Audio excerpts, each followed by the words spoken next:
Hi, and welcome to @JimBobCast. I'm Jim. I'm Bob. And let's get going. So, first of all, Bob, we're going to start the week with some big congratulations. We had our first competition last week, and our first winner, we ran a competition last week, which was a lucky draw, which is a bit of a retweet and a follow, just to boost a bit of love on the Twitter platform.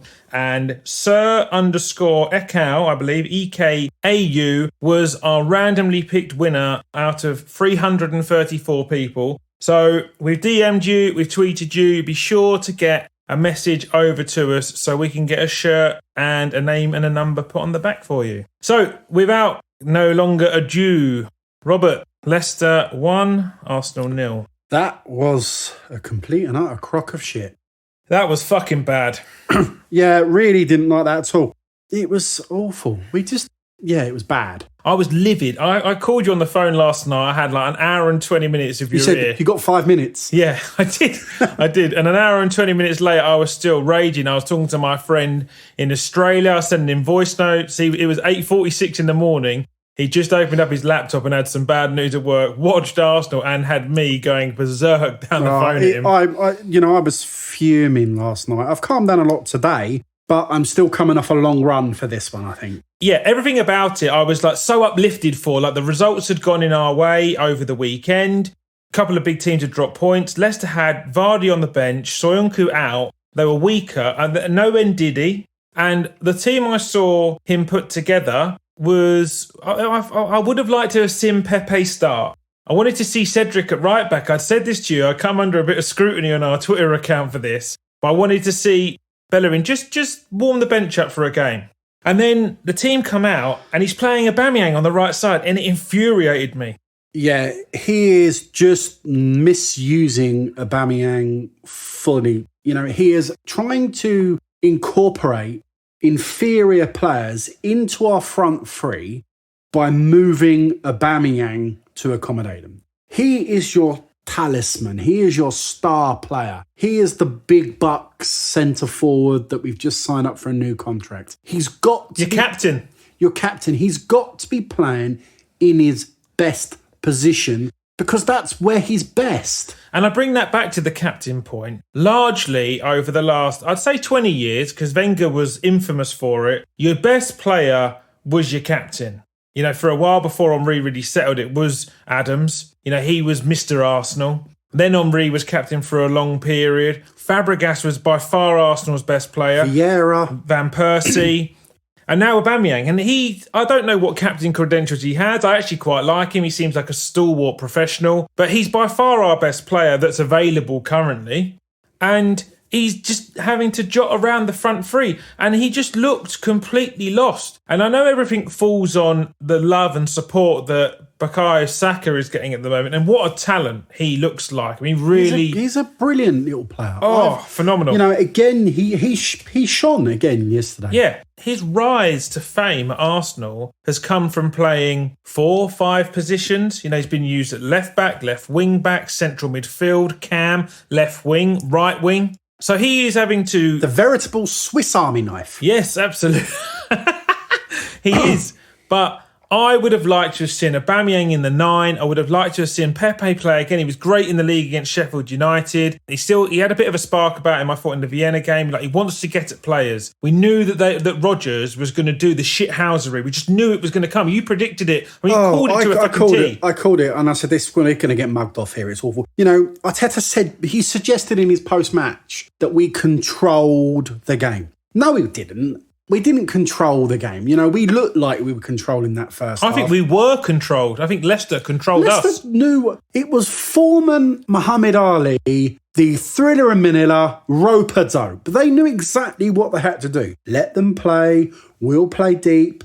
They'll press up at us. We'll just allow the game to come on. We're going to bring Vardy on with half an hour left because that's all he's got. And then we'll nick a goal. And they did it. We were punched out. We were bereft of ideas. We didn't have a clue. There was no fluidity, no creativity, and no result. Yeah, and we were excited because he'd gone to a 4-3-3. You know, but the three in the middle was so flat. It was a straight line, Xhaka, Partey, Ceballos. I was expecting really to probably see Ceballos kind of at the top of a triangle, you know, trying to play the transition between midfield and attack. and Partey and Xhaka would sit in. Xhaka in the first half, I thought looked quite good. In the kind of pocket, deep playmaker. He is a good passer of the football when he has time on the ball. Him and Partey together, they look good together. They're like Michelle Keegan and Mark Wright, two good-looking people forming a couple. Oh. The babies that could be made there, they're going to come out with brilliantly white teeth, straight as a die, and they're going to look gorgeous. And that's fine skin. Yeah, that's what I think Partey and Xhaka looked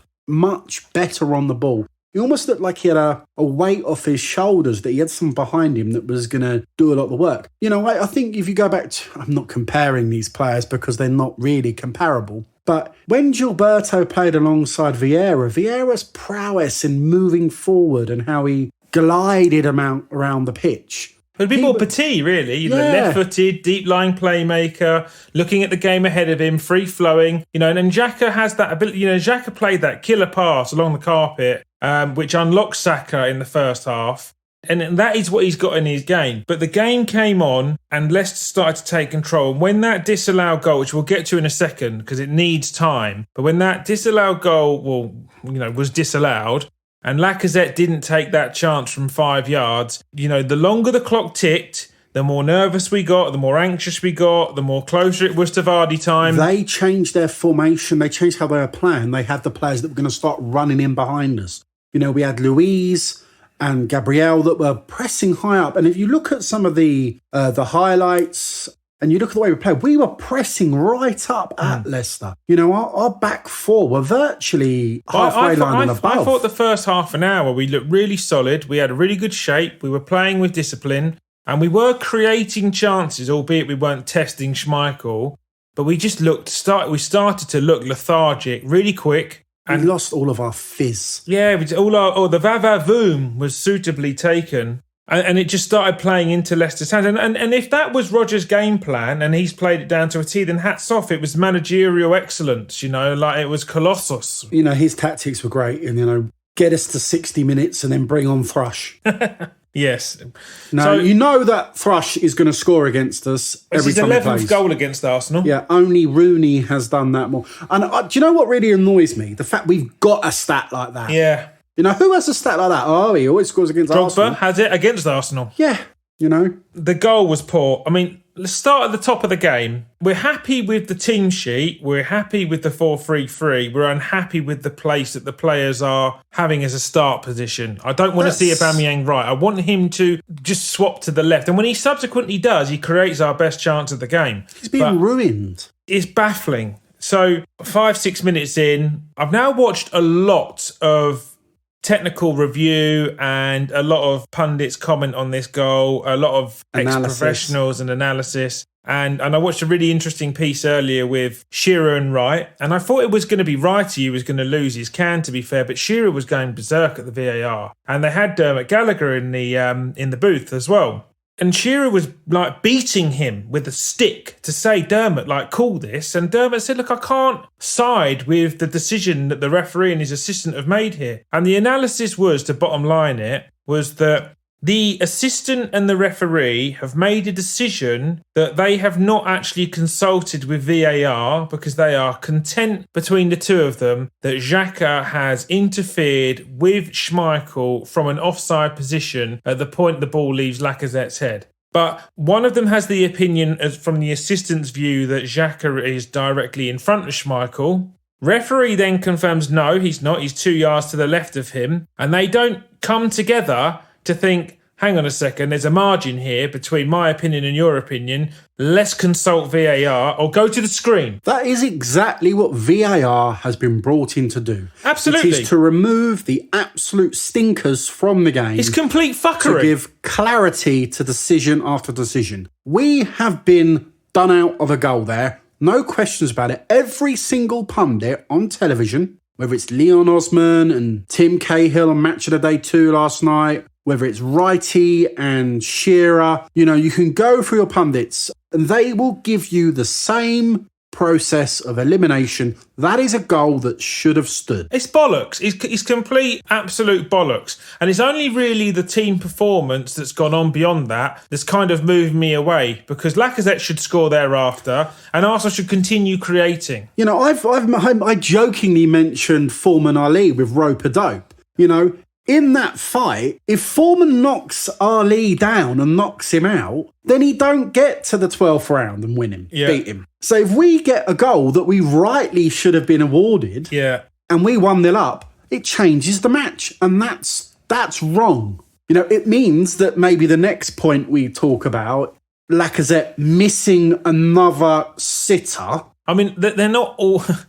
A sitter, in my opinion, is somewhat of an open goal from point blank range. The chance against Liverpool, he's in one-on-one with one of the best keepers in Europe, is not a sitter. But a clinical striker with Lacazette's record needs to do better. Yeah, against Manchester City... Must do better. The point I'm making is, in the 3 chances that he's had in the last 3 big games, Leicester, Man City and Liverpool, without a doubt, is big opposition. He has to take at least one of those. He must do, and it's cost us dearly. Yeah, we've now dropped 9 points in our first 6 games, so we're 3-3-0. Once again, still losing against teams that have been in the top 6. Yeah, and it's the cutting edge, because Vardy hasn't got a sniff of the ball in 30 minutes outside of his goal, and he takes his chance, and that's it. That was a great finish. Actually, saying that, fuck me, Leno makes a phenomenal save at the end to prevent it being 2-0. Yes. So Vardy gets in on goal twice, takes one, and is denied by a great point-blank save, which I think hits him in the face, to be honest, but he makes himself big.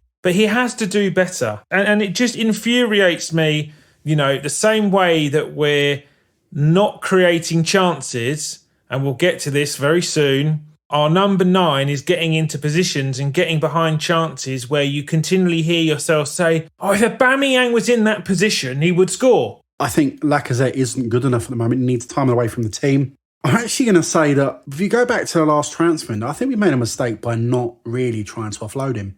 I think that we talked about this during the window, and I said, who we got to replace him? Eddie's not ready, Martinelli's injured. But it's only when you see how he's playing Aubameyang in our team, that's who we've got to replace him. Aubameyang is exactly who plays number 9 for us, because he's brilliant at it. He's a centre forward. And that's our issue. He spent his whole career pre-Arsenal in that position. Our issue is we did have that player to replace him that I was talking about. Yeah, we should have moved him on. And all of a sudden you move him on, that frees up so much more funds for the team. It was Ljungberg, very interestingly, when he dropped him, when he was in charge, Freddie Ljungberg, he dropped him and said, well, by playing them both, there's an imbalance in the side. And that's being shown that Freddie Ljungberg, Arsenal legend, is right. And there is an imbalance in the side of them. Because you can't play how you want to play. Well, Bergkamp had to adapt his game to play with Henry, because he came to Arsenal kind of as a forward. And then Henry had to adapt his game to play at Arsenal as well. Yeah, absolutely right. And we don't play a 4-4-2, you know, and we haven't for years, really. So Henry did adapt his game and play more of a left forward, and Bergkamp became a shadow striker, I think they call it, you know, or a false 9 almost. I'm just going through this time and time again, and Liverpool and Leicester, Lacazette has missed chances that would have changed the game. Would have changed the game, potentially to a point where we would have been victorious. Yeah. And I feel very strongly about this. He's had a goal chalked off that should have stood. Yeah, I mean, that is unfair, because that's a great climb and that's a great header. And he has done everything he needs to do there, Lacazette. It's one of the few times that we've actually got a corner into the box correctly, beating the front man as well. Yeah. You know, I just think it's really... But the steal, actually, the steal where you see the ball leave his head, because they obviously use the point of contact as a pass for the offside. He is like a salmon fresh out of water. Like, you know, he's a great climb. It's a great header. And he has been denied a goal there.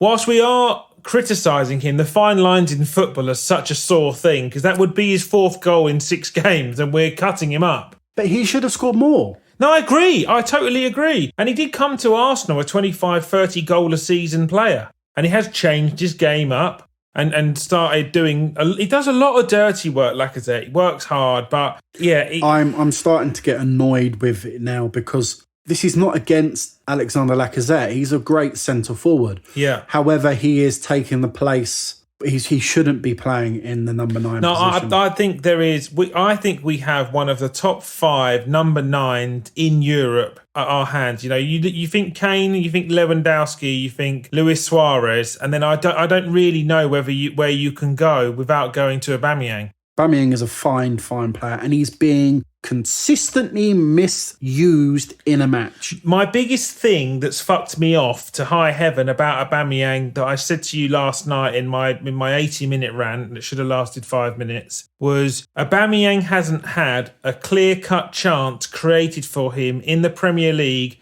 this season, other than the chance that Willian created for him against Fulham. But, you know, he had a lot of work to do from there, and he dribbles the ball 20 yards and scores from 25. But he's not scored in 5 league games. No, he hasn't. But he hasn't had a chance. Well, he had a half chance in the Leicester game, but he hasn't had a big chance created. He's not getting in on goal. You know, he is a fine eater at the wrong end of the buffet.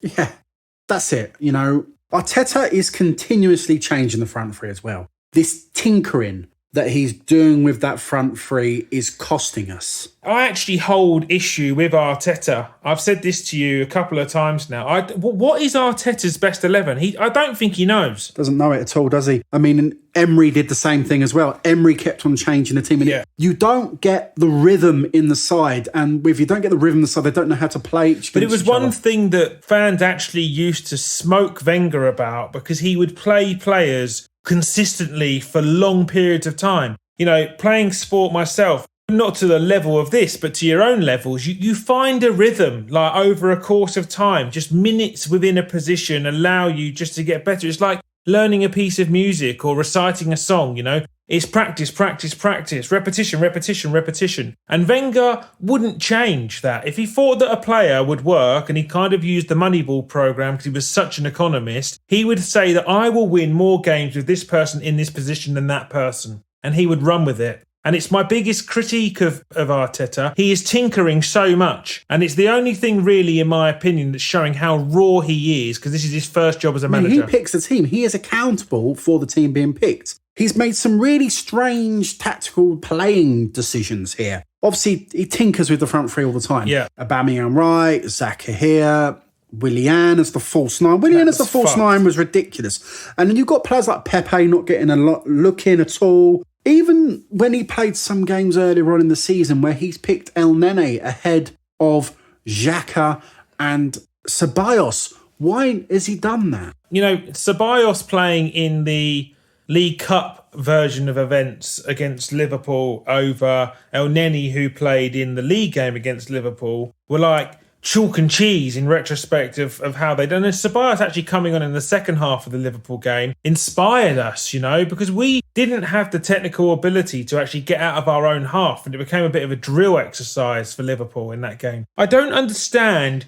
this fascination with El Neni. I do not fucking get it. You know, to Wenger, he was dead as a player. Yeah, he wouldn't have played. He would not have played. And if Wenger was submitting this squad, categorically, he would have shipped him out on loan to the fucking arse end of the world, or he would just be sitting with the 23s. That would be it. He would not be named, certainly over fucking Mesut Ozil, who's technically one of the most gifted players of the Emirates era. You're getting me going now. I'm revving up and going through the gears now. Okay. What do you think about Ceballos? I don't actually rate him that much. I get stick off my pals for this, but I think it is just a term of where the central midfield position at Arsenal has gone on the decline for the last decade, where people think that he's a good player, because he is not Arsenal quality. Technically on the ball, not as good as Cazorla, Wilshere, Ramsey. He's arguably the same... All three players moved on by Emery. Arguably, he's the same quality as a technical footballer as someone like a Denilson, who an Arsenal fan thought was a defunct kind of version of a fringe player. I mean, I'm looking at him and I'm thinking we've got him playing. Obviously, we're playing Madrid. But what does he add for you? What does Ceballos give you in the midfield? He doesn't give me what I want. Yeah, but what do you think he came to Arsenal as? A number 8? A number 6? I was looking at him. Where's number 8? He's come as a number 8. That's the position you're looking at him. He's taken Aaron Ramsey's shirt.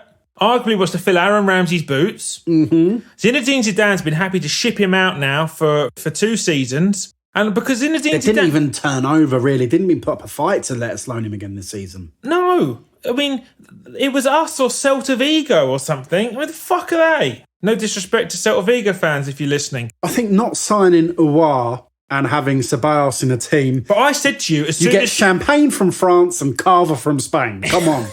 Yeah. Yes.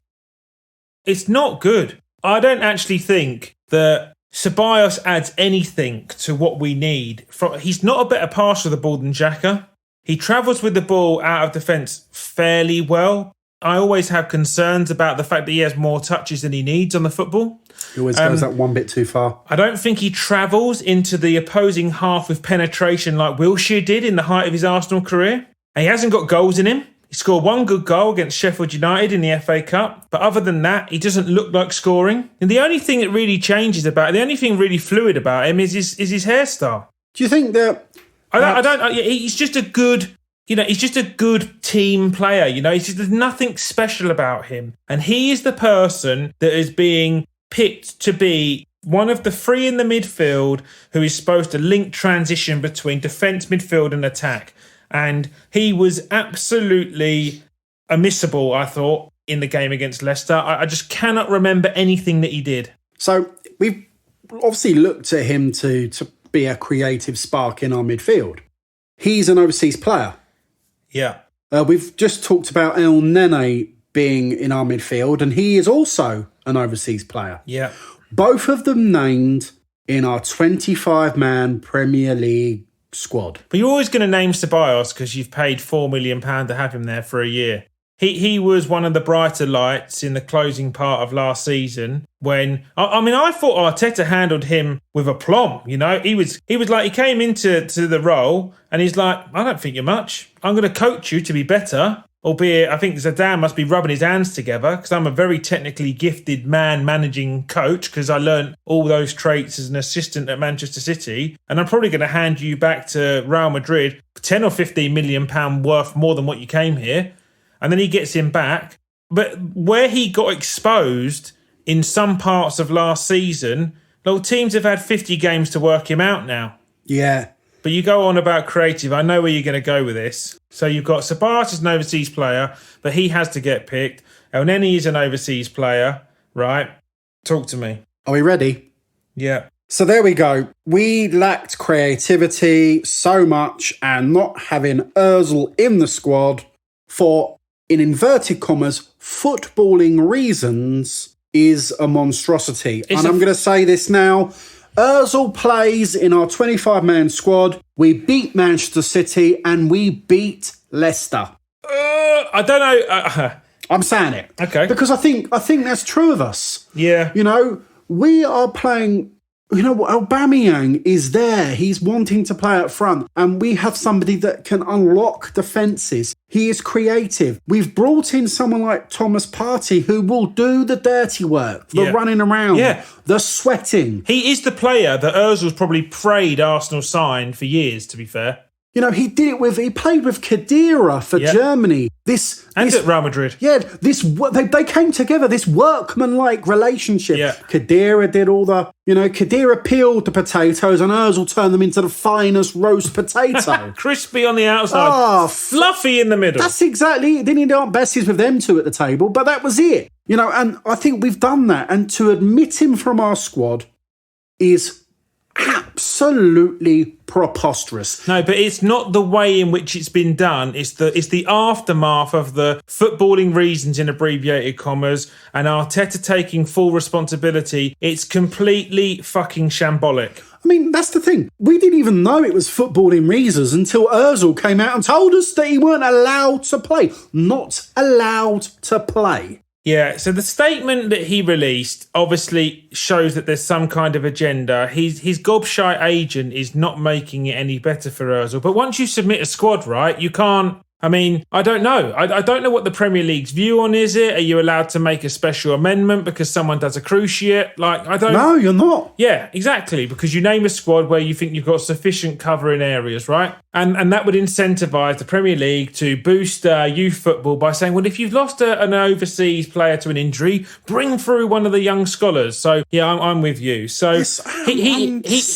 screaming about this. Yeah, he's not playing. He plays, we win the game. Well, the point is, around this time, exactly this date, I believe, in 2018, Ozil has arguably one of his best games in an Arsenal shirt against Leicester, where he single-handedly devours them. You know, it was one of the first games I managed to He captained the side. He had a long spell out. Emery had not found his piece with Ozil. You know, another manager issue with Ozil. Ozil is an emotive guy, you know, and he wants to feel loved. I mean, I think a lot of the players talk about having great relationships with him. He loves now London. He's made it his home. He loves the club. He's come out and confessed he's in love with Arsenal, in love with London, and he needs to feel a feeling of endearment, right?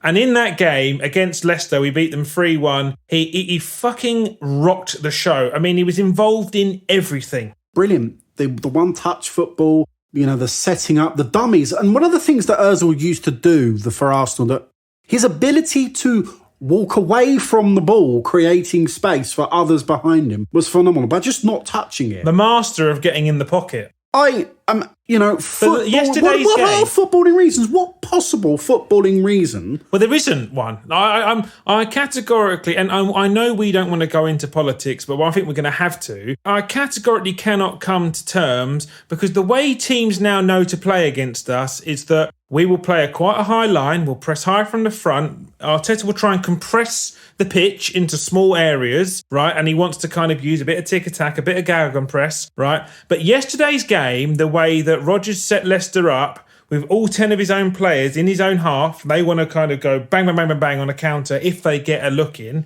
For Yuri Tillmans, who's a great player. Ozil is the ideal player for yesterday, isn't he? He's got the ball at his feet with the game ahead of him, and he's got to try and put a needle in a haystack, right? He has got talent all of a sudden to play with. You know, he's got the likes of Saka, Nketiah, Lacazette, Aubameyang, Pepe, Willian. He's now servicing serious players. You know, after having a career of Shamak, fucking Bentner, Walcott, Giroud, Welbeck. You know, now all of a sudden he's like, you know, he's at a dining table with people that really know about Michelin star restaurants, you know, and they've got a palate for this sort of stuff. It's infuriating. But this has to be, Bob, right? This has to be a political thing, right? I just can't. There's too many pundits now. Paul Merson had a lovely interview this week, and I actually think he's actually a great pundit. Even Tim Sherwood came out in favour. I know. and Dion Dublin, you know, from Homes Under the Hammer. Yes, fine show, by the way. In through the front door, there's the stairs up to the bedroom. That's what he says in every episode. Yeah, you need to watch that. He does. It's brilliant. You know, if you watch it with someone that's not seen it before, you say, watch what he says. I bet he says the stairs leading up to the bedrooms. I bet you he says it. And there we go. And they look at you as if you're some sort of Jedi that you've written a script for him. How did you even know the floor plan off by heart? No, he's there planning a Jube at the same time.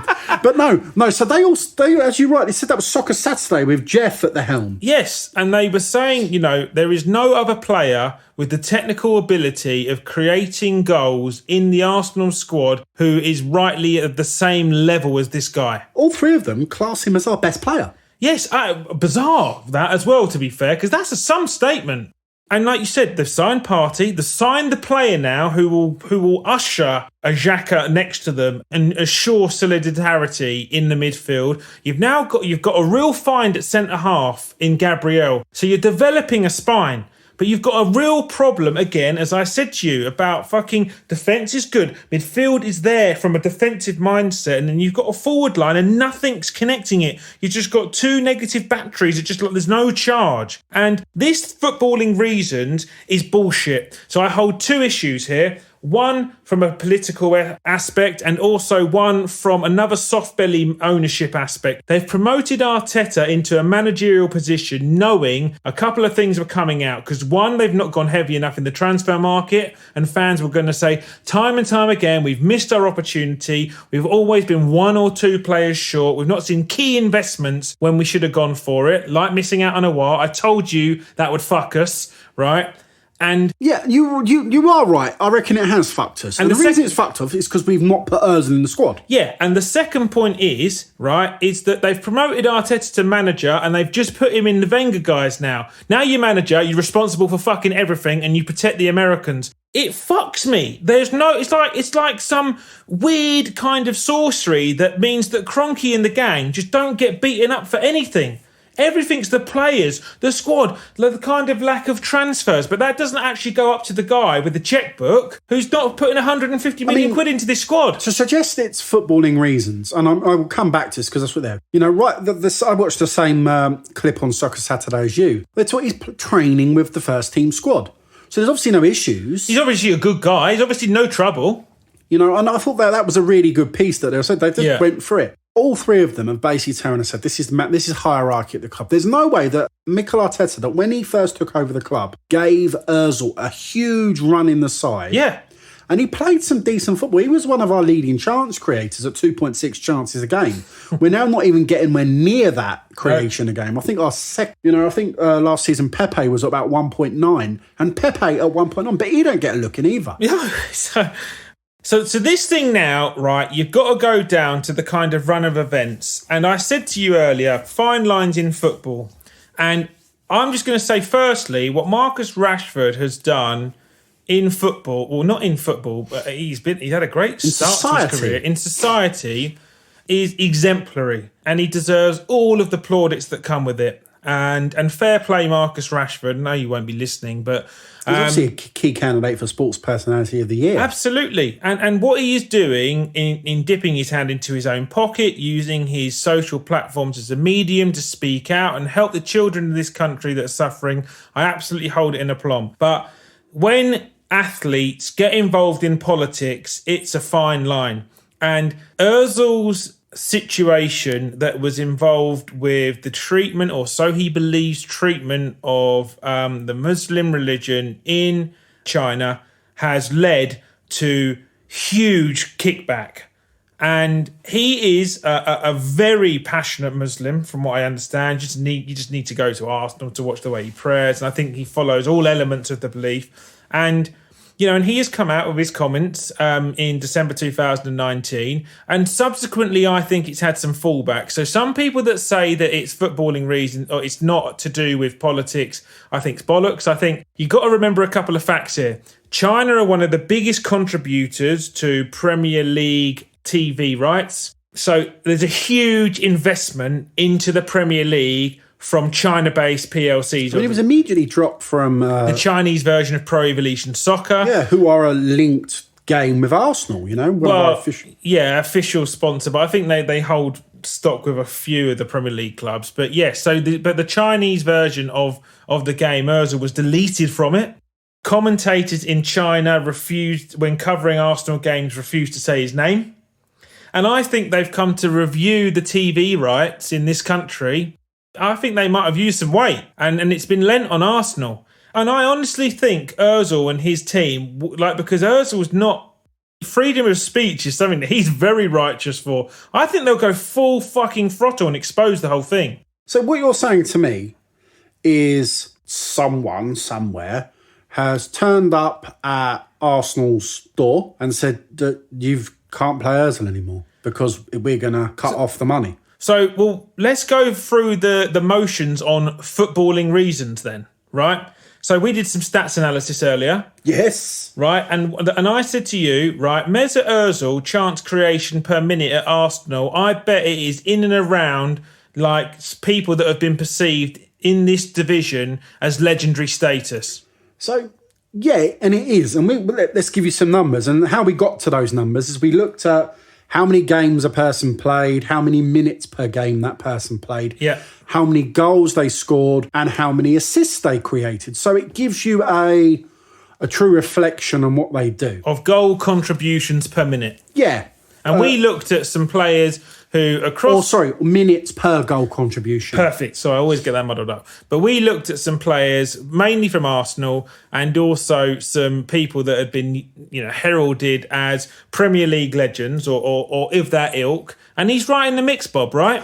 Sorry, Mesut Ozil's Arsenal career, he's played 254 games, just shy of 21,000 minutes. Scored 44 goals, set up 77, which means his goals involved ratio is 0.47 a game, which basically is 172 minutes he will contribute in some way, shape or form. An assist or a goal. And a goal to Arsenal Football Club. He will directly lead to something that gives a goal, whether it's him putting the ball in the back of the net. So every 172 minutes, right? 90 minutes in a game. So if he plays the full 90 minutes, something will happen every 2 games. Correct. Now, let's put Fabregas into that mix. We're looking at Arsenal stats here only, not throughout his whole career. Yep. Fabregas is coming in at 160 minutes. Right, okay. So almost very similar there. Yeah. So, okay, now let's bring up a Premier League legend in Steven Gerrard. Perfect. Steven Gerrard, 179 minutes. Right. So that's literally 1 goal every 2 games. Yeah, I mean, arguably he was an 8, but he was a goal scoring, like travelling into the box 8. I mean, Penalty taker, very good point. Ozil can't take penalties for love nor money. We know that. Dennis Bergkamp. And Fabregas, by the way, took penalties at Arsenal. He did, was a set-piece taker. Was our top scorer one season. And when you could be top goal scorer of the football club one season, that slightly weights that in. Yeah. Should I give you my favourite one? Yeah. Okay, so if you want to look at it, Thierry Henry. Oh, go on. Stats for Arsenal. He contributed a goal every 91 minutes. Outrageous. So that means if you pick Thierry Henry, you have a guaranteed goal a game.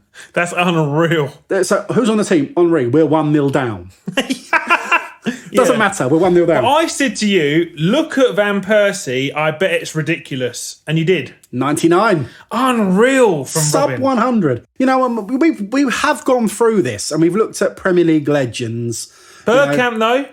Bergkamp was at 142. Unreal. But if goal scorer, then you can go down and see Paul Pogba playing for Manchester United at 199. Yeah. Paid 90 million quid for him. Frank Lampard at Chelsea. Yeah. Give me a thing. A lot of goals. They're all-time leading scorer. Yeah, he didn't assist many, but he scored 20 goals a season, so he must be like, he'd be good. 148.9. Yeah, and that's you would have thought lesser. Eden Hazard coming at 133. Fantastic. Paul Scholes. I mean, it was a past master, but it was a lot of the past before the past, but 200 probably. 228. Yeah. And in contrast, let's have a look at 2 of our current My players. favourite non-Arsenal player of my life, Scholes and Zidane. Really? Yeah, Scholes was a joke. Let's look at 2 current Arsenal players. Yep. So let's look at their career stats in this instance, Aubameyang and Lacazette. Mm-hmm. Aubameyang is 105 minutes, so he will contribute a goal every 105 minutes. Arsenal career. Okay. And Lacazette will contribute a goal every 119 minutes. Wow. Yeah, surprisingly high assist record there, I'm thinking. Because they include drawing fouls in the box like penalties now, don't they, as well? And Lacazette's close control in the box. He actually he's a good link-up player. I am shocked at that, but I'm not. When you've got a player in your squad who's a goal every 119 minutes, you kind of had to play him. De Bruyne's 116. Fuck me, that's phenomenal. But okay, so that's interesting. We're also worried about our chance creations. Last season, his first full season at Arsenal Football Club, Nicola Pepe. Yes. Was 150. That's amazing.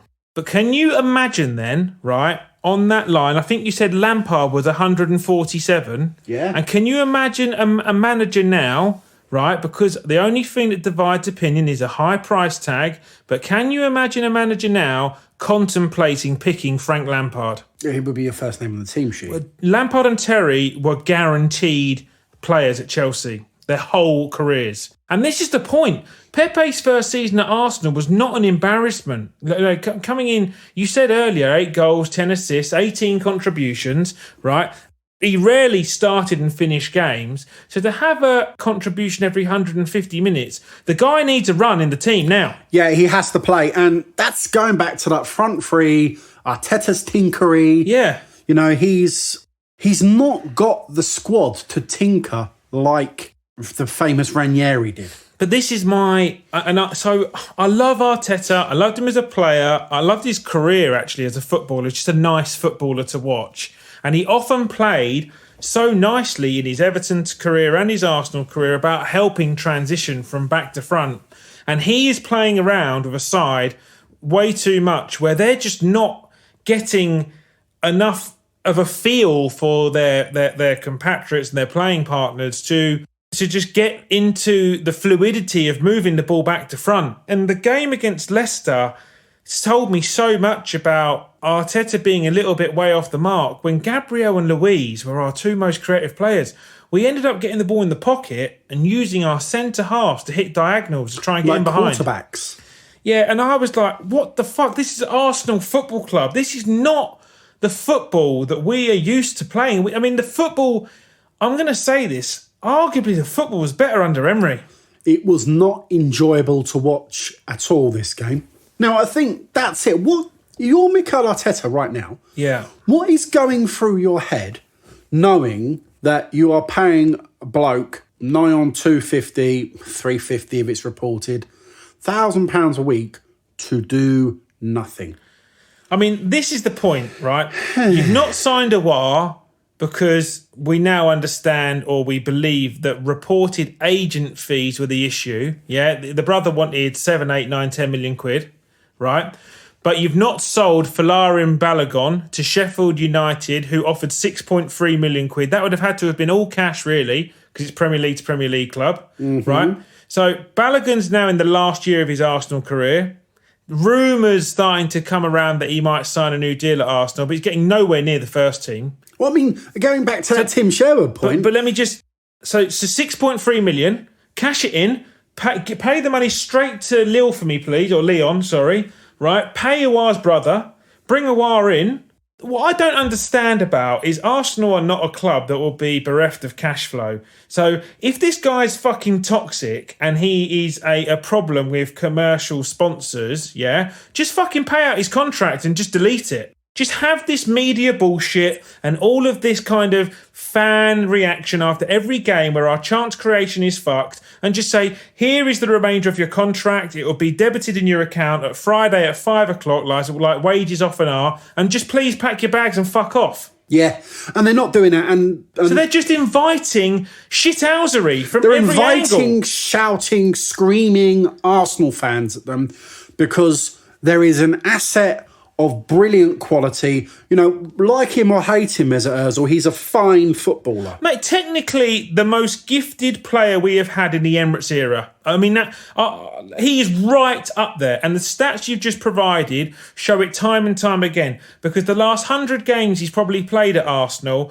have been under duress, right? And he still managed to retain a chance creation of 172 minutes, like, you know, where he's contributed a goal or an assist, which is right in the upper echelons of the players around him who are in the peak of their career in better teams. Because this Arsenal team, by the way, is fucking rubbish. Yeah, it's got great players, but it doesn't know what it's doing. And shots per goal, we are 45, 50% down on where we've been in the past seasons. Yeah, I mean, Wenger's last season, we were averaging 16 shots a game. Yeah, we're now averaging 9, 8. Yeah, 8.8. And last season, we averaged 12.3 shots a game.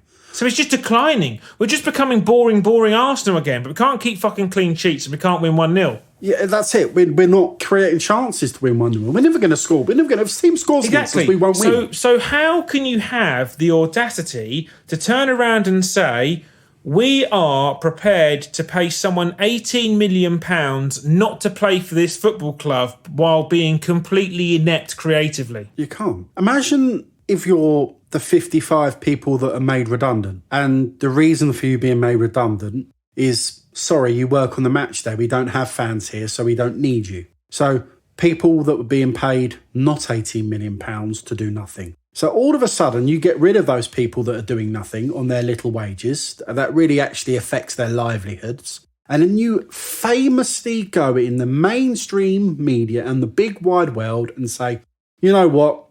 Contrary to the 55 people we've just made redundant, including that bloody dinosaur, yeah, we're going to do it with Mesut Ozil, reported at the time. You know, this decision not to register him was done before Aubameyang signed his contract. 100%. They would have been our top. Well, the decision not to play him happened post-COVID lockdown. So this has been something that's happened, and it's just come to fruition. And that's why I don't like... Ozil's been playing up until the pandemic. China obviously dealt with the pandemic way before we did, so they're probably otherwise detained with something that was just about to fucking rock the universe. And then we go into a state of lockdown, and there's enough time now for people to start clacking their heels and fucking running their mouths, right? And something has happened in the operating prowess of, remember Arsenal's a PLC, it's a business, yeah, it runs a balance sheet. Something has happened where someone's leaning on it and they say, play Ozil, yeah, at your demise, because it will cost you more money than it will to win the league, to win trophies. It has to be that. Has to be. It can't be for footballing reasons. Mesut Ozil gets in every fucking squad in this league. He's training in the first team still. There's no league. There's no team in this league who don't name him in their 25 men. No, every team will. I believe they would. Honestly, I will. And they would leave players out if they couldn't. Your analysis will come in and say this guy on paper will contribute a goal or an assist every 172 minutes. So I don't know what you think, but we've got X, Y, and Z, and we've got A, B, and C. So they're not doing that because it's right in the window of people that have played in this league that have been class acts. You know, if he plays 500 games for Arsenal, he contributes 250 goals.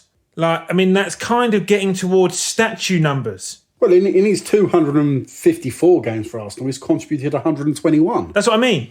That's it. You know, double it, treble it. You know, it's so not right. It smells bad, and unfortunately, the club. And this is fucking. Arsenal have done this now for years. With players, they have just got into relationships with players where it's just been a fucking calamity. Ramsey, into the last year of his contract, puts the club under, right? Leaves, goes to Juventus on a free. You don't let a 50 million quid asset walk out the door for free. What the fuck are you doing? And that was an asset that you could have signed. Yes. That wasn't an RVP or an Ashley Cole or other players that have made their mind up they were leaving. A Sami Nasri, for example. Yeah, Fabregas, like, hold Arsenal to account for a couple of years. All right, to be fair, like, you know, he extended and stayed. But, like, we ended up getting shithoused by Barcelona for 25 million. You know, when players were going around the world at 40, 45 at the time. He just had a season where he'd contributed something like 35 goals in a season, scored 19, had 15 or 16 assists. You know, fucking Henry walked out the door for 15 million quid. What the fuck is that? And then we'll have Ozil and just destroy. Sanchez did it to Arsenal. Like, took us to account. We ended up getting fucking Mkhitaryan on a swap deal. You know, it's bollocks. You know, you look at this, right? Your player that is one of your top 3 players in the summer, in Martinez, fills in for Leno, who has an injury, guides you to an FA Cup win, like, starts to change your league form, yeah? Arguably, he's playing the best football of his career. And you sell him. And you sell him. To fund fucking what? To fund nothing. Well, you sold him so you can pay Ozil for not playing. Yeah, that covers... His transfer fee covers a year of Ozil's wages. I'm absolutely flabbergasted about this. When it happened, well, we knew it was going to happen. We said it was going to happen. But we were looking at it from a totally different thing. And then all of a sudden you take steps back and it's like we haven't made any attempts to improve what we need and we've got someone there to do it. But there is something cardinally wrong in the selling of players and moving players on and signing new contracts at Arsenal where there must be something where people think we are some kind of fucking clown outfit because we've not managed to get rid of Mustafi in this window to any entity in Europe. And now someone's reporting today that we tried to fucking re-sign him on a new deal. And he turned around and said no. I mean, the audacity of him. It is a joke. You couldn't give that cunt away, right, this summer. He is in the squad. He is another overseas player in the squad. But they've got Socrates on 90 grand a week. They refused to let him go, where he would be someone else's player. 3 clubs, I think, said we'll take him on a free. We can't afford a transfer fee, right? We can't afford the cash. We'll take him on a free. We'll take his wages on. He's in a fucking delivery room with his wife, asking the club to let him go. No, we'll keep you. We'll pay you 4.5 million quid to sit at home with like bottle feeding your new baby with a thumb up your ass. You know what the fuck? You can't get rid of Guendouzi for a transfer fee. How can you not move on a guy like that? How can you not sell him or have an obligation to buy deal on him? It's ridiculous. You know, it baffles me. I just don't understand what, like, these transfer markets, I know I keep coming back to them with you, Bob, yeah? The running of the football club in this sense is rubbish. It's fucking appalling. That is where it all roots from this. Arteta must be sitting there in his home tonight and he must be looking around him going, what have I done? I don't know if he is. I think he's probably thinking that he's got a good project on his hands. And, the problem is there is so much promise around what he's got. But Arsenal just continually are in a position where they're just also nearly, you're just always, you're always one dot ball away from a maiden. It just infuriates me. And I come back to your point as well. Why didn't the club look into selling Lacazette? He's entered in, that was a 2-year period. So you either renegotiate a deal. He's turned around and said they haven't looked at my deal yet. And Arteta's turned around and said, well, we're trying to get players in and we're trying to get players out. So his deal can wait. So he feels great, Why have they not looked at moving Bellerin in? I'll take some stick from fucking Twitter. I said to you about Bellerin, I thought he was appalling. I thought he had a bad game again. I think he should have scored from 8 yards out, hit it straight at Schmeichel. It was a bit of a Hollywood save. He was fucking nowhere near Vardy and Mustafi for the goal. Oh, him and Mustafi's positioning for that goal was utterly was repulsive. I mean, he has had 2 horrendous injuries now, Bellerin. And it's a great shame. It really is, right? But some people just don't recover from them. And there was talk about a 35 million pound move for a player who I think cost us hundreds of thousands. Like, I'd have moved him on. I really would. 35 million quid would have done magic in this squad. Bearing in mind we're working at the bottom of the fucking chip fryer, after everyone else has been into the shop. So, like, I don't know why they've not considered it. I don't know what fucking Ainsley Maitland-Niles needs to do to get a game in this team. Like, he's an England national now. And he is better than some of the players we're playing. And definitely. He's got much more form about him as well. He looks like he cares. He's an athlete. He travels. He's got to turn a foot. He's ice cold. I mean, if we want to start having kind of practice runs with new players in central midfield, give him a chance there. It's where he's wanted to play his whole fucking career. Well, I'm just baffled. We talked about foreigners and overseas players in our squad. In the close season, we've done something, if reported correctly, ludicrous in offering Mustafi a new contract. That baffles the shit. I mean, I can only assume it's fake news. He's turned round and said, no, I'll leave at the free at the end of the contract. But you put him in the squad above Ozil, who's desperate to play. You then play another player, or you have a player like Mohamed El-Nene, who is inferior. He's got all good intentions about him, but he's an inferior player. But he's in the squad ahead of Ozil. You can't put fucking Mohamed El-Neni in the same conversation as a player of Mesut Ozil. That's embarrassing that you'd say that.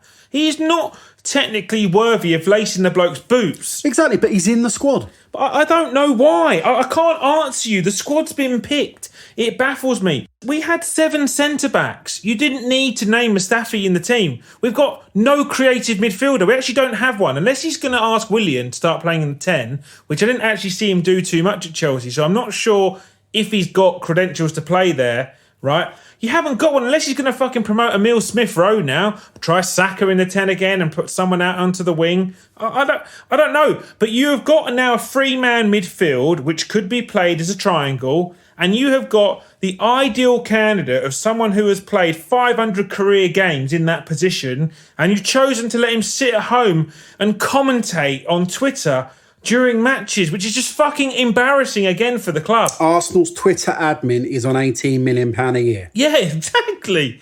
It's preposterous. There's no one else doing shit like this at other clubs. No one would ever do that. Even clubs that you can consider are not managed really well.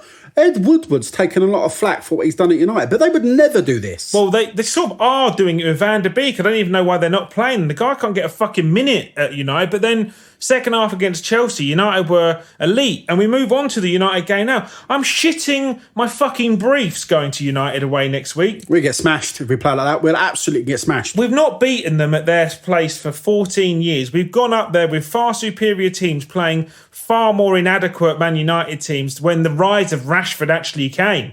And he fucking put us over his knee, and Herrera and the like. That was that game when De Gaulle, Van Gaal jumps on the floor pretending he'd done that. That was brilliantly funny. He was a great character. Yeah, he was. Yeah, he had a red I bet nose. they get a penalty. I bet United get a penalty this week. And I bet you they get a penalty off of VAR. Van Gaal was someone who looked like he drunk a lot of claret. He did drink a lot of red wine. A lot of red wine. It is famous that he drank that much vin rouge. Yeah. It was brilliant. I could like to go out on the night with him. Yes. Oh, Serge, Bobs, we'll have some vin rouge. I wouldn't mind to, thanks, Louis. Thank you. We go into 11s. Again, I want Leno in goal. Let me give you mine. Go on, you start. I've got it wrote down. I need a moment. Leno in goal. Yeah. I'm going to start 4 at the back. I'm assuming that Louise is injured. Okay. I'm assuming he's injured.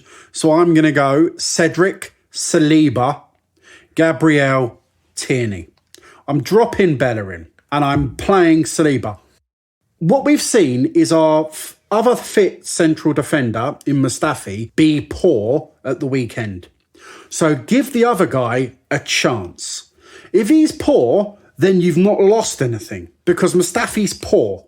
So give him a chance against, I think, a phenomenal defender in Gabriel, marshalling the back line brilliantly. Give him that chance. Yeah. Then in midfield, I've got Partey sitting behind Saka and Xhaka in a 3. So not the triangle you were saying. But Reverse triangle. An inverted triangle, if you will. And then up front, I've got Pepe, Willian and Aubameyang. But I'm playing Pepe just behind him. So it's almost like we're playing a diamond in midfield, Arsenal. Right. It's almost like we're playing a diamond. So you're playing Willian in the false 9? I'm playing Willian in a 10 role. It's not a diamond. It's like a fucking diamond with the fucking necklace. It looks like a diamond, doesn't it? Jesus Christ. No, I'm playing Aubameyang at 9 with Pepe alongside him. I want pace to go at Man United's defence.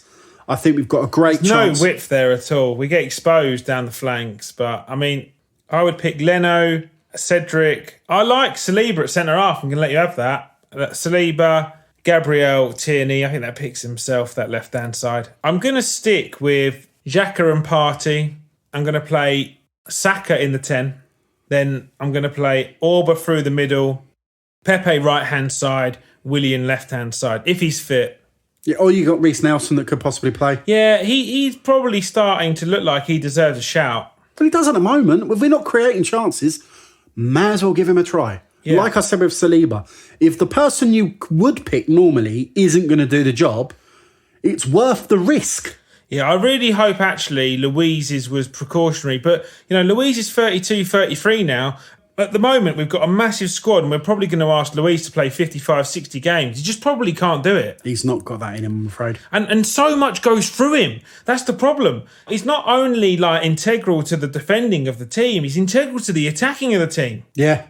And he's important to us. Yeah, and I just fear Rashford. They've signed Cavani. He looked fucking good when he came on. He did. He looked bright as a button, didn't he? Yeah, and I mean, they're bringing players like Pogba and Cavani on against Chelsea. Yeah. Against Chelsea, they're bringing him on. But that was shithousery from Solskjaer to start the team that he started. It was baffling. Daniel James is muck. But,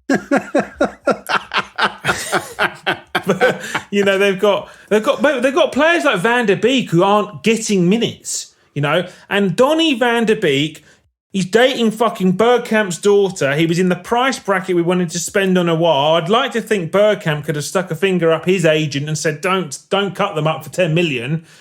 He would be the perfect number 8 to come in. The little glimpses I've seen of Van der Beek, he looks like a fine player. He's got a phenomenal name as well. Donny Van der Beek. Yeah, I like that. I might change my name to Donny Van der Beek. Robbie van der How. Yeah, I believe he played in goal for United. That was Raymond van der How. Very good. So we haven't won, as you rightly said, at United since September 2006. It's a very, very long time ago. Yeah. I don't think we're winning there this weekend, neither. No, I don't. If Louise isn't fit, I fear for teams like that. That Man United team is starting to look a bit Mighty Duckish when they counter, and it is at you. And you're right. They know how to. They know how to. I'm just imagining Emilio Estevez standing in the dugout at Old Trafford. Yes. Go Ducks! You are right. I can see a Bruno Fernandes fucking flying penalty or whatever he does where he loops up into the air. And albeit Leno saved a couple this season, but Man United are starting, they started their season late, obviously, because of the commitments, and they did look raw at the start of the season when other teams had a bit more of a pre-season, but they seem to have caught up a bit now. Bar a really good display by Chelsea's new keeper, Mendy.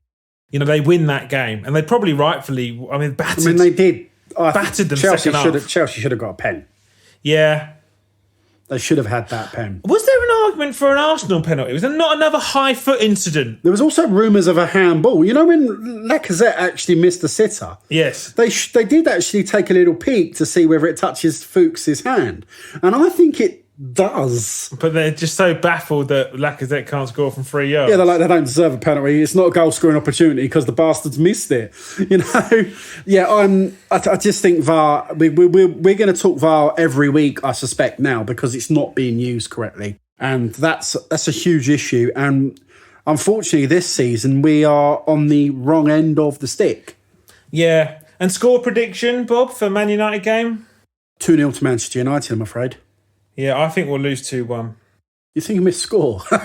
Yeah, I just don't see Aubameyang having a patch. I think he'll score he scored against Vienna, and we'll touch on Vienna for a little bit.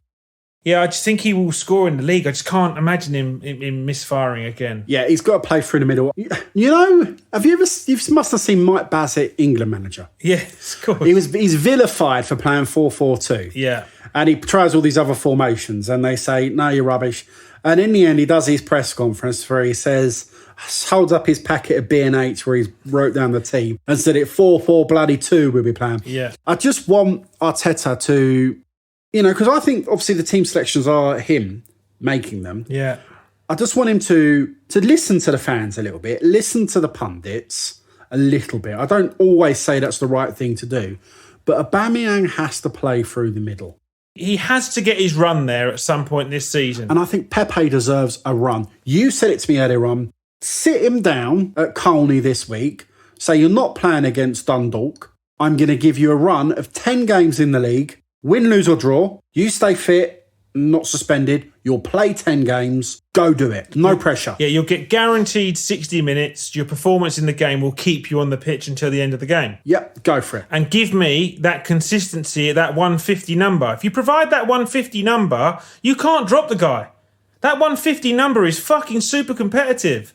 Arguably, because you're in the front three, it should come down a little bit. But when you're giving Hazard numbers at 133, it'd be interesting if you did Hazard's first season at Chelsea. You're only 17 minutes apart. It's not a great deal. And Eden Hazard is being described as they're comparing Hazard was he better than Henry and stupid bollocks like that if you get a baffled Chelsea fan who needs his fucking shoes tying.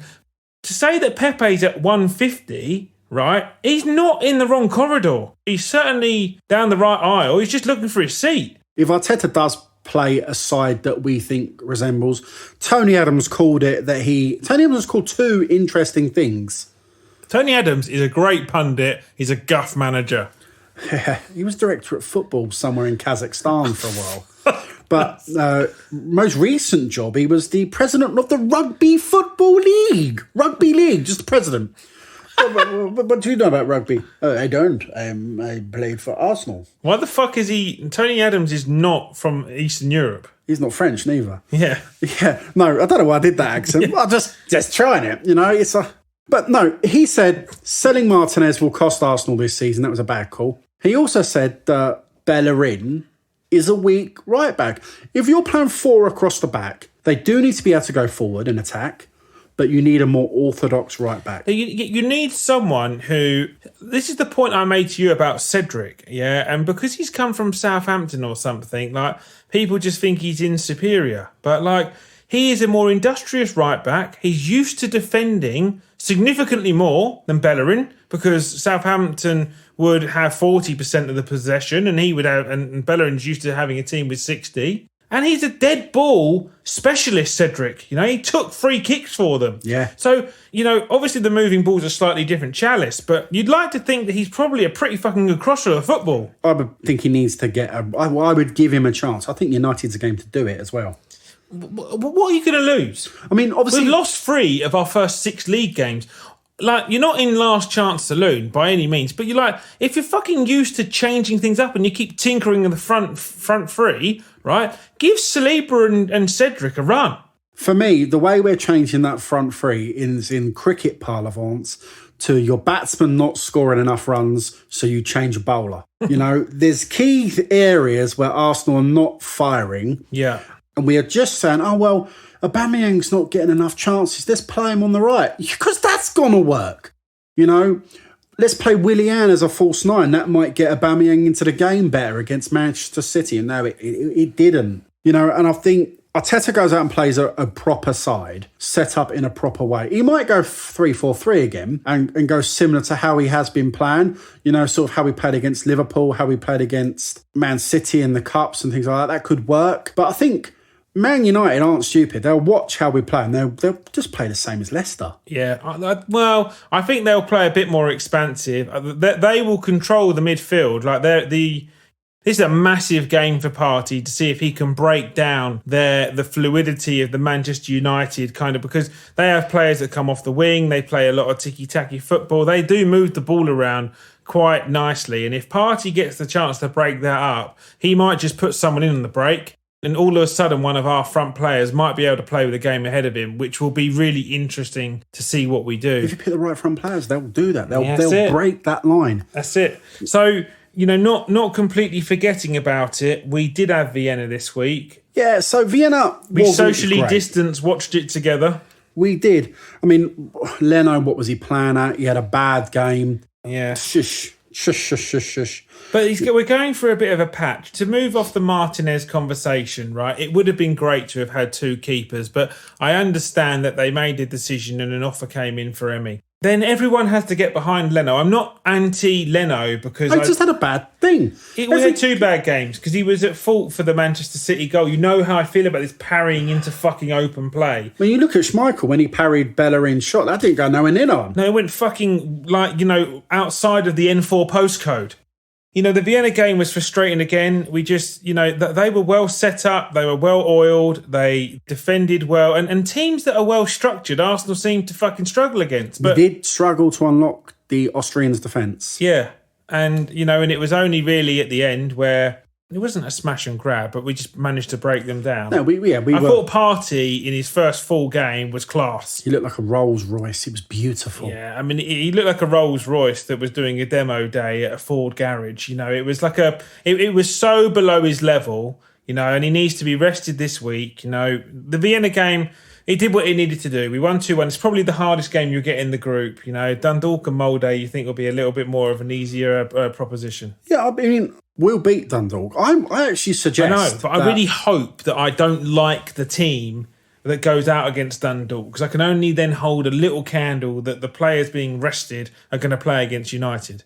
I'm going to say, I think Dundalk is potentially, might be slightly left field with this statement. I think Dundalk could be potentially a more important game than Man United, because I categorically will say this now: Arsenal don't get into Europe via the league this season unless they change something massively. I think Europa League is our only way to qualify for Europe next season. I'm going to say Europe, you're referring to Champions League. Well, we won't qualify for Europe other than FA Cup or Europa. That's the only 2 ways we're getting into it. So pick your tournament we win. That's the one we play next year. Okay, there you go. That's so if we're going to revise our top 4s, which we will tweet out later, or at JimBobcast on Twitter, tweet in your top 4s, tweet in your lineups, tweet in anything you want to do about Arsenal. Tweet in your rants, tweet in your fucking, the sorcery that you think's going on. Tweet anything. We'll just sit here and respond to it all. We enjoy any communications. Yeah, we'll listen to anyone's opinions, but we'll go into the Dundalk game. So the only other thing, Bob, that I've experienced this week, right, is my first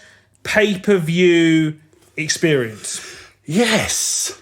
And to be honest, I've been on the fence. I haven't really been too bothered by it. I've said to you, if I had to pay 300 quid additionally to make sure that I saw every game on the comfort of my own TV and HD and all the bells and whistles, for 15 quid I could not have as many options from the Chinese that weekend or whatever on a takeaway. It's the difference between half a duck and a quarter sort of thing. I didn't watch it. I didn't pay the 15 quid. I watched all of the highlights. I've gone for every little element of punditry. I've had your own commentary during the match via messages and voice messages, which was fantastic. Thank you very much. And I've researched it there. I haven't watched the game. I didn't pay the 15 quid. Mm-hmm. You did. Yeah, and you pay your £15. There is a advert on loop, which is about 10 or 12 seconds. And if you tune in at 7 o'clock when it advises you to, you have to watch the advert 167 times. And then it cuts to 5 minutes before. You get a 30-second Arteta interlude. You get a 30-second Rodgers interlude. They read the teams out. You see the guys come out of the tunnel and line up, which you don't normally see. Who reads the teams out? One of the commentators, who they don't put a banner up, a name, because I think they're complete fucking randoms. Like, one of them sounded like Stan Collymore half-brother. I've never heard his voice before, and the other guy, I couldn't tell you who it was. But then people who I've heard are streaming it, right, which is fucking, against the fucking run of what you should do with your TV license. I didn't stream it. Are getting fucking Ian Darke and Andy Townsend. I'm paying... NBC. Yeah, that's who they commentate on. I'm paying 15 quid for some fucking nomad who hasn't got a clue about either of the team. They've got no opinion on Premier League football. Okay, Twitter, tweet in who was commentating an Arsenal-Leicester game. At Jim Bobcast, we want to know who got James's goat commentating on that match. We want to know that. Look, the price range I understood, because I'm like, right, if you're a fucking wrestling fan, you're paying 20 quid for Royal Rumble, Survivor Series, Hell in a Cell, whatever the fuck. UFC, a Joshua fight, whatever it is, boxing, 20 quid. All right, you get an undercard and you get 4 hours of coverage. There's probably only 2 Joshua fights a year, though, so it's more of a special... Yeah, but there's boxing every month, isn't there? I don't know. I'm just trying to... They've probably said, this justifiably is this. Or, okay, you buy a film... or rent a cinema film. Go to the cinema. Well, you go to the cinema via Sky now, because obviously in some areas, tier 2, tier 3, right, you can't go to cinemas. So they are now releasing the films onto Sky Cinema, which is a new feature on Sky, right? And you pay $14.95 for the film. It plays, and then I think it deletes away. So they're like, well, this is a spectacle. It's live, right? It can only be shown live once. Yeah. So you pay the same money. That's it. It is fucking trash. It's not even comparable to that of Saturday night football, Friday night football, Sunday football. It's so far from the mark. It's not even Gazzetta Italian football on Channel 4 in the 90s. It's not, there's no long-lasting goal. Setanta Sport. Yeah, how long can you hold the L for? But I mean, these guys, Martin Tyler doesn't share a glass of milk with these fiends. It's not. Do you know Martin Tyler's the assistant manager at Woking? Fantastic. Is he really? Yeah, he is.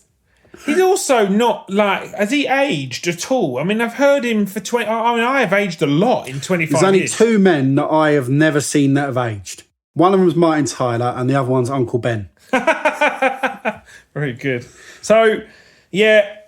But will I do it again? Yes. Love the club. I'm going to say I probably will do it for one of the other games. It was just circumstances that meant it was difficult. It was Big Andy's birthday. So happy birthday.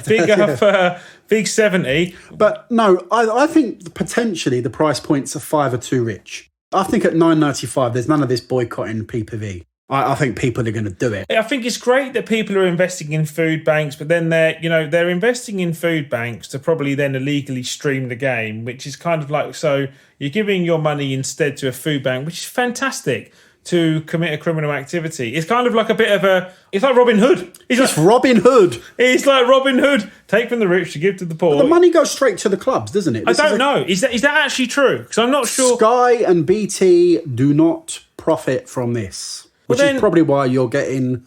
Well, then it's helping... Yes, it's probably why you're getting... You're getting Lucy Alexander and Martin from Homes Under the Hammer whilst Dion Dublin's on the main channel. Yeah. Lucy Alexander obviously is Lucy Castledine, married to Stuart Castledine, former Wimbledon player. And her son also plays for Wimbledon as well. Or Chelsea. He played youth for England, youth as well. So he's a fine player. Statistics. I know just things, don't I, In any other business, I smashed Bob in our first full week on fantasy football. I mean, I don't. The Spurs game hasn't finished, but it can't unless Harry Kane scored 19 goals. Who have you got up front for you? Which one of the Spurs players? Have you got a Spurs player? Yeah, Son. Yeah, well, he scored for them and they beat Burnley 1-0. Oh, so they did a shithouse 1-0. Yeah. And that means you did spank me this week. I think I got 22 points, maybe. That's fucking atrocious. Look, I don't do fantasy football. I got 30 points this week. That's Emery-esque management, that is. Yeah, I didn't understand it. I haven't done a fantasy team for probably 10 years. What do you do with your time? Well, I don't do fantasy teams. Yeah. I'll beat you this week, though. Oh, big shout. Right, tweet us as well. Who will beat Bob? Will it be me or will it be Bobby Bob? Yeah, I think I'm going to beat you this week, James. So, yes, tweet in. Will it be James or Bob in the fantasy 11 points? And Bale or Roullahon, he didn't bring either of them on. So I will have Ings with 10 points and Ayling with 6 points coming in. So I will finish the game week with about 80 points, which is phenomenal. Thank you very much. Oh, you have came me then. Yeah, so I've got a nice... but just to finish off this week, we have a happy anniversary to Nicola for supporting my dear friend Bob through marriage for 365 days. I believe she's... 6 is a leap year, mate. Yeah, wow. It's mainly a pain in the ass to get cards. Yes. Everyone said, you put me for 365. I've gone through deleting them all in card shops. Just before whenever you go walk into a greeting card shop or a stationery shop, do you not notice it's incredibly hot? No. They're always really hot shops. People, when you go into a greeting card shop or a stationery shop, they're always baking hot. It's because of all the paper. Are you being serious? I honestly promise you now, if you go to Waterstones with all the books, it's hot in there. Go to a stationery shop, it's hot in there. Go into a greeting card shop. Where do you come up with? I'm trying it's to. True. I'm it's trying to true. wish It's because of all the happy paper. wedding anniversary. Yeah, but you've just mentioned this. So I have to say it. It's true. Greeting card. They're so hot in there. I believe paper is actually the first anniversary gift. That's right. It is indeed. Fantastic. So go and buy it. So Nicola, I think Bob's going to get you some insulated paper for a cold winter. Yes. You can lie on it like an electric blanket. But happy anniversary to you both. Cheers, I hope you have a lovely Abby. weekend away in Devon. I said, tell everyone I'm not at home. Yes, exactly. And the gated entrance will be tough to overcome with the security dogs. But up the Arsenal. Hopefully we kick on and repair from what was a bad week. And it was a Halloween horror show. It was, no tricks, no treats. I've been Jim. I'm Bob. See you guys soon.